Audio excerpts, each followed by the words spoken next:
திரு சுப்பிரமணி, முதல்ல திமுக காங்கிரஸ் கூட்டணியில் நடக்கிறத எப்படி பார்க்குறீங்க? திமுக காங்கிரஸ் கூட்டணி நடக்கிறது வந்து ஒரு சீட் ஷேரிங், இல்லைன்னா வந்து தொகுதிகளை வந்து தனக்கான சாதகமான தொகுதிகளை தேர்ந்தெடுப்பதற்குண்டான ஒரு மாதிரியான நடவடிக்கையாக தான் பார்க்குறேன் தவிர கண்டிப்பாக வந்து இந்த கூட்டணி முடியுமான்னு கேட்டிங்கன்னா முடியாது. ஏன்னா வந்து இன்னைக்கு வந்து ஒரு லீடர் ஆஃப் அப்போசிஷனாக வந்து ராகுல் காந்தி உட்கார்ந்து இருக்கிறாருன்னா அதுக்கு திமுகவோட இதுவும் கான்ட்ரிபியூஷனும் மிக முக்கியமானது. ஏன்னா 19ல இல்லை, 14ல இல்லை, 24ல தான் வந்து ஒரு எல்ஓபியா ஒரு மதிப்புமிக்க ஒரு தலைவராக அங்கே பாராளுமன்றத்தில் ஒரு உட்கார்றாரு வச்சுக்கோங்களேன். முன்னாடிலாம் பார்த்தீங்கன்னா 45 தொகுதி, அப்புறம் 52 தொகுதி, 54 கூட வாங்க முடியல. இப்போ 99 தொகுதிகள் வாங்கியிருக்கிறாங்கன்னா தமிழகத்திலேருந்து சிக்னிபிகன்ட் கான்ட்ரிபியூஷன் போயிருக்கு. இது வந்து ஆக்சுவலா எஸ், ஆனா காங்கிரஸ்ல தொண்டர்களிடையே வந்து ஒரு மனக்கசப்பு இருக்கிறது. அதாவது வந்து திமுக கூட்டணியில் நம்ம தொடர வேண்டாம், ஏன்னா ஒரு உரிய அங்கீகாரம் இல்லை, நமக்கு ஒரு நேஷனல் கட்சியாக இருக்கிறோம், அதுக்குண்டான ஒரு அங்கீகாரம் சீட் ஷேரிங் எல்லாம் கொடுக்கறது இல்லை, நம்மளே வந்து மற்ற கட்சிகளோட தான் பாக்குறாங்க அப்படின்னு சொல்லிட்டு நிறைய தொண்டர்களோட குமரல் இருக்கு. நம்ம பொதுவெளியில பேசும்போது தெரியுது. அதே வந்து ஒரு இரண்டாம் கட்ட தலைவர்கள்லாம் வந்து இப்போ பகிரங்கமா பேசுறாங்க. அது ஐயா சொன்ன மாதிரி திருச்சி வேலுசாமியா இருக்கட்டும், இல்ல வந்து மாணிக்கம் தாக்கூரா இருக்கட்டும், பகிரங்கமா பேசும்போது அது வந்து இன்னும் வந்து பேசு பொருளாகுது, ஃபேக்டோட பேசுறாங்க அவங்க. அப்படி இருக்கும்போது இதை வந்து மத்தியில இருக்கிற தலைமை வந்து கண்டிக்கல. ராகுல் காந்தி ஒன்றும் கண்டிக்கல. கனிமொழி அம்மா போயிட்டு பேசிட்டு வந்தாங்கல்ல, அது என்ன பேசினாங்கன்னு கூட சொல்லல. ஒரு வெளியில வந்து ஒரு பிரஸ் மீட்டோ இல்ல வந்து அவங்க கட்சி தலைமைக்குள்ள இதுதான் பேசியிருக்கோம், இன்னும் ஒரு 30 நாட்கள்லயோ 60 நாட்கள்லயோ ஒரு சுமூகமான தீர்வு வரும், அந்த மாதிரியான ஒரு வாய்மொழி செய்தி கூட இல்லை. அப்ப ஏதோ ஒண்ணு உள்ள புகையுது. பட் டிஃபரன்ஸ் ஆஃப் ஒப்பீனியன் இருக்கிறது. ஆனா அது கண்டிப்பாக வந்து உங்களுக்கு வந்து கூட்டணியை முறிவதற்கான இதா இருக்காது, கான்ட்ரிபியூஷனா இருக்காது எனக்கு தெரிஞ்ச வரைக்கும். ஏன்னா அவங்களுக்கு 2029 தமிழகம் தேவை. காங்கிரஸ்க்கு பாத்தீங்கன்னா நான் சொன்ன மாதிரி எல்ஓபியா கண்டினியூ பண்ணணும் அப்படின்னா கூட உங்களுக்கு வந்து தமிழகத்திலிருந்து கணிசமான வாக்குகளும் கணிசமான தொகுதிகளும் பாராளுமன்றத்துக்கு தேவை. அதனால வந்து திமுகவை விட்டு காங்கிரஸ் வெளியில போக மாட்டாங்க. ஆனா அதிருப்தி தலைவர்கள் எனக்கு தெரிஞ்ச வரைக்கும் மேபி ஒரு 2-3 தலைவர்கள் வந்து மாற்று கட்சிக்கு, குறிப்பா வந்து தாவேக்காக போவதற்கான வாய்ப்புகள் இருக்கு. எப்படி அதிமுகல வந்து மனக்குமுறலை வெளியே சொல்லிட்டு அப்படியே வெளியில போனாங்களோ அதே மாதிரி காங்கிரஸ்ல வந்து பிரிவதற்கான வாய்ப்புகள் இருக்கு. அதுதான் நான் பாக்குறேன். சரி, இப்போ அண்ணாமலை இஷ்யூ எடுத்துக்கும் போது அதை எப்படி நம்ம புரிஞ்சுக்க வேண்டியது இருக்கு? அதனால ஏதாவது கட்சிக்குள்ள குழப்பங்கள் அதிகமாக வர வாய்ப்பு இருக்கா? என்ன நினைக்கிறீங்க? வராது. அண்ணாமலைக்கு வந்து கண்டிப்பாக வந்து ஒரு ஜனநாயக குரலை அவர் எழுப்பியிருக்கிறாரு. 50 தொகுதிகளுக்கு வந்து நீங்க வந்து ஒரு மேற்பாளர்கள் எல்லாம் போடுறீங்க, 10 பேர் போடுறீங்க வச்சும்போது, அப்போ ஒரு கூட்டணியில இருக்கும்போது அப்ப 50 தொகுதிகள் வந்து பாஜகவுக்கு ஒதுக்கப்பட்டு விட்டதா?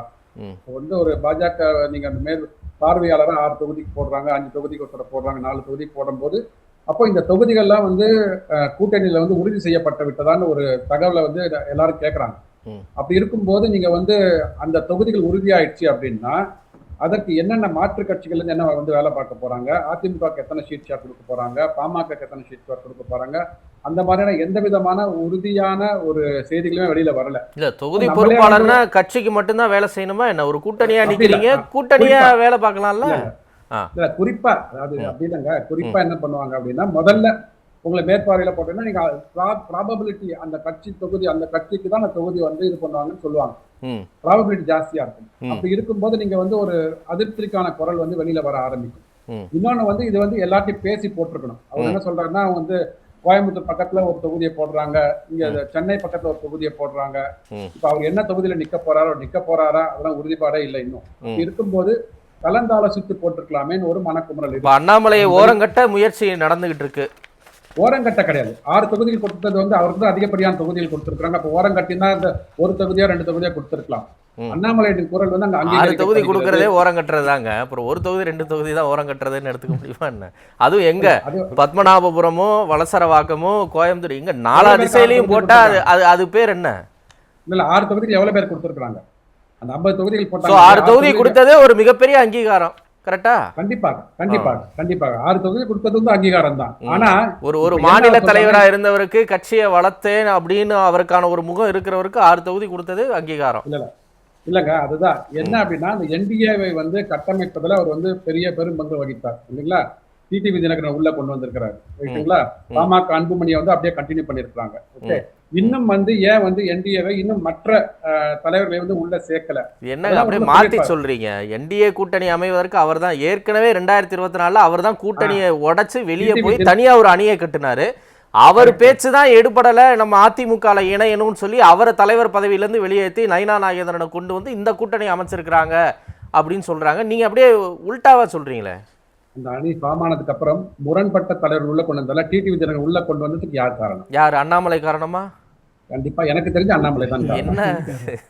எனக்கு தெரிஞ்ச அண்ணாமலை தான் காரணம். நீங்க 24 அண்ணாமலை தான் காரணம்.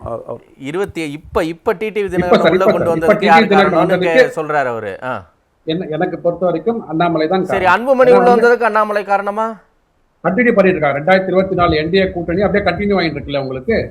இப்போ இவர பெரியய்யா என்னாச்சு, ராமதாஸ் பெரியய்யா என்னாச்சு, ஓபிஎஸ் என்னாச்சு, தேமுதிக இந்த மாதிரி கட்சிகளோட ஒரு என்டிஏ உள்ள கொண்டு வருவதற்கான எந்த விதமான சமிக்ஞையும் இல்லை இப்போதைக்கு. இப்படியே நீங்க தொங்க விட்டு இருந்தீங்க அப்படின்னா என்டிஏ எப்படி வியூகம் என்னன்னு கேட்டிருக்கீங்க. திமுக எடுத்த என்டிஏ வியூகம் என்னன்னா இந்த வியூகத்துல வந்து பின்தங்கி இருக்கிறாங்க அப்படின்னு சொல்லிட்டு அவரோட வந்து ஏதோ மனக்கமுல சொல்லியிருக்கிறார். சரி, இதை வந்து கண்டிப்பாக நீங்க வந்து எடுத்து செல்ல வேண்டும் அப்படின்னு தான் அந்த பாஜக உட்கட்சியில சொல்லியிருப்பாங்க. அதுக்கு ஏத்த மாதிரி இப்ப இந்த நேற்று நடந்த கூட்டங்கள்ல வந்து இந்த தலைமைகள் மாற்றப்பட்டது. அது இதுல ஆர்எஸ்எஸ்ல இது நடக்கிறது வந்து இப்ப தமிழகத்துல தேர்தல் நடக்குது, அதற்காக இது மாற்றப்பட்டு மேல கூட நிதின் நவீன் மாறி இருக்கிறார் இல்லைங்களா. அதுக்கப்புறம் ஜெனரல் செக்ரட்டரி எல்லாம் அப்பாயின்ட் பண்ண போறாங்க.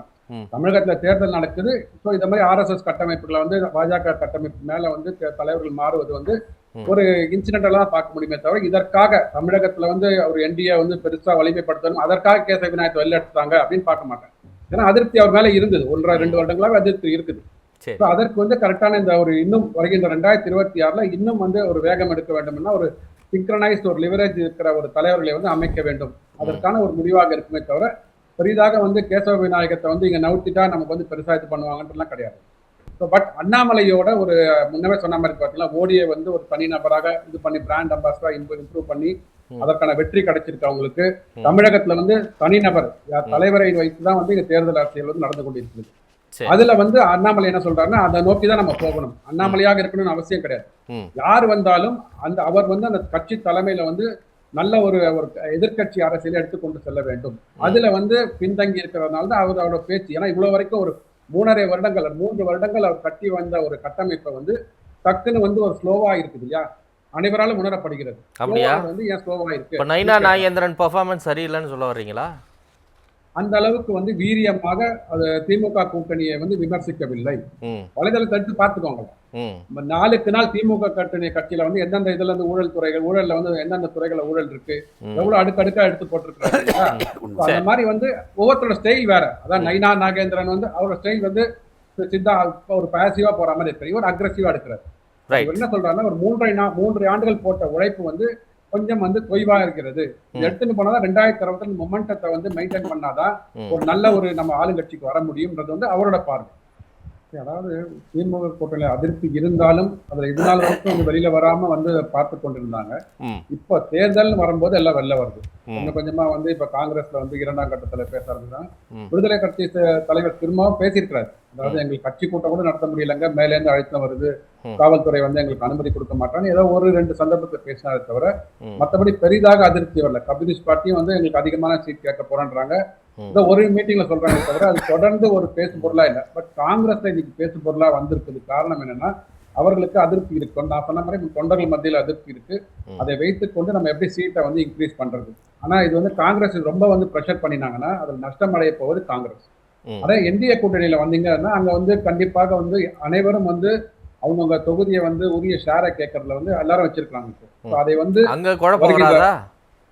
இல்ல, அதாவது நீங்க வந்து ஜனநாயக முறையில அந்த கட்சிகள் அவங்களுக்கு கோரிக்கையை வைப்பது வந்து யாருமே வந்து தவறுன்னு சொல்ல முடியாது. அதுல காம்ப்ரமைஸ் பண்ணி ஒரு காமன் மினிமம் ஒர்க் ப்ரோக்ராம்ல அலையன்ஸை வந்து ஃபார்ம் பண்றதுதான் வந்து கட்சி தலைவர்களோட ஸ்ட்ரென்த்தே இருக்குது. நீங்க வந்து எல்லா கட்சி கூட்டணி தலைவர்களையும் வந்து வாய்மூடி மௌனியா வச்சுக்கிறது வந்து ஒரு அரசியல் கிடையாது, ஜனநாயகம் கிடையாது. இங்க ஓப்பனா சொல்லும் போது எல்லாம் இந்த தொகுதிகளில் வந்து எங்களுக்கு ஸ்ட்ரென்த் இருக்குது, இந்த தொகுதியில் எங்களுக்கு வேணும் அப்படின்னு பேசும்போது கண்டிப்பாக அதுல ஒரு காம்ப்ரமைஸ் வரும். அது ஒரு காமன் மினிமம் ஒர்க் ப்ரோக்ராம் அது மூலமாக ஜென்ரேட் ஆகும். அதன் மூலமாக வந்து 2026 தேர்தல் வந்து ஸ்ட்ராங்கா போட்டியிட முடியும். இங்க அப்படின்னா நான் என்ன கொடுக்குறேன்னா அதை வாங்கிட்டு போ அப்படின்ற ஒரு இது.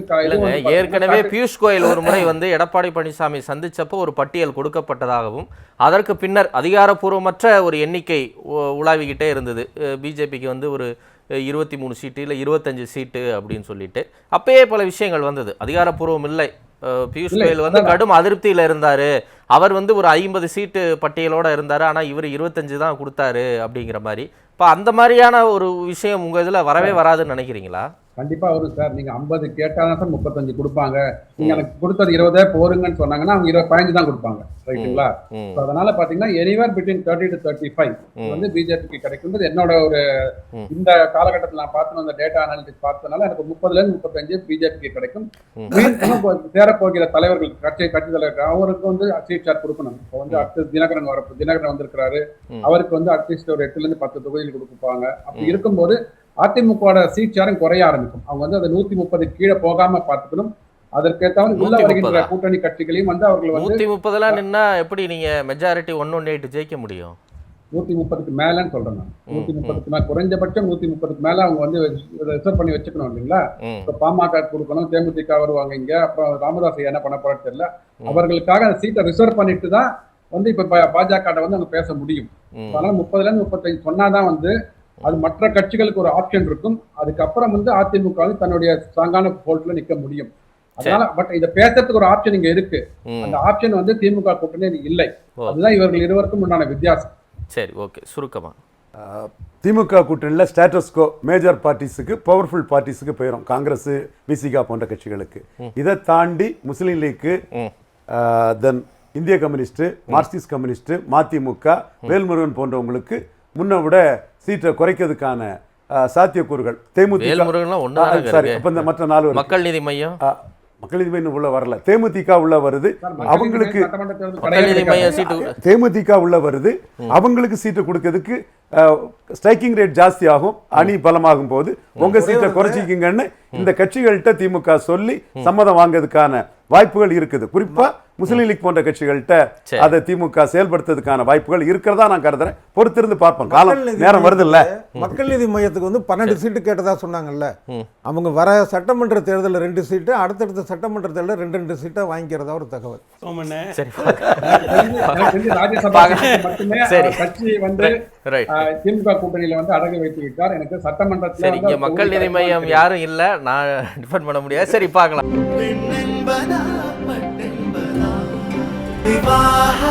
மணப்பெண்ணின் பிரத்யேகமான திருமணம் விவாஹா தி சென்னை சில்க்ஸ்.